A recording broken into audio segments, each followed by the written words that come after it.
Today we're making the easiest 2-ingredient puff pastry snack. Not only is it delicious, but it's also very inexpensive. And then I'm gonna take you to a farm to meet our newest addition, baby bison. Our hearts were smitten. This first recipe is literally just 2 ingredients, puff pastry and sausage.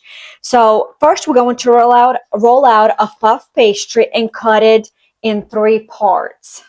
You can use any kind of sausage that you like.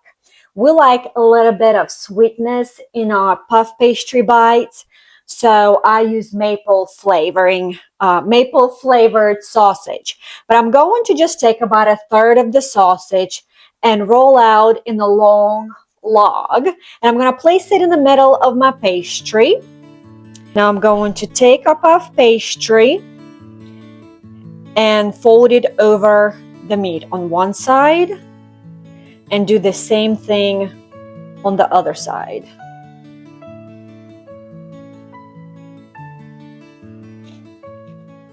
All 3 braids will be flipped seam side down. This will ensure that it will not come apart while baking. Now, I love looking at my food and for my food to have visual appeal. So I love brushing with egg yolk, the tops of the braids. You don't have to do it, but I just do it because I think it makes them look prettier. They get nice and golden brown on top. Also, I'm gonna sprinkle at least on one everything bagel seasoning. I like it, my husband likes it. We have some kids who do not care for it too much. So I'm gonna just do one with everything bagel seasoning. Everything else will stay just with egg wash. You can cut your sausage bites as big or as little as you want. I prefer to keep them fairly small, just like a bite size. You just put the whole thing in the mouth at one time. Our bites look a little bit imperfect, but we're not here striving for perfection. We're here to save money. At 400 degrees, they're going in the oven for about 25 to 30 minutes.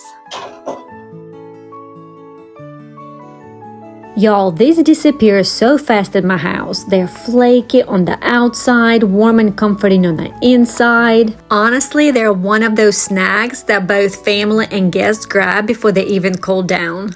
Friends, we think that we have another baby bison just born on the farm. So we're gonna drive down there, check it out, and I wanna take you with us to see. So far we've had 2 baby bison born, and so this is possibly a 3rd one. So I'm so excited, and I hope you'll enjoy it just as much as we do. Before heading to see bison, we fill up their bucket with sweet feed, and it's just something like a treat to them. Every time they see us driving up, they know they're gonna get their treat. And it really serves as a purpose for them not to be scared of us. And sure enough, as soon as they saw us, they started to run. And I'm telling you, that part scares me. My husband and kids are used to it because they go there so often.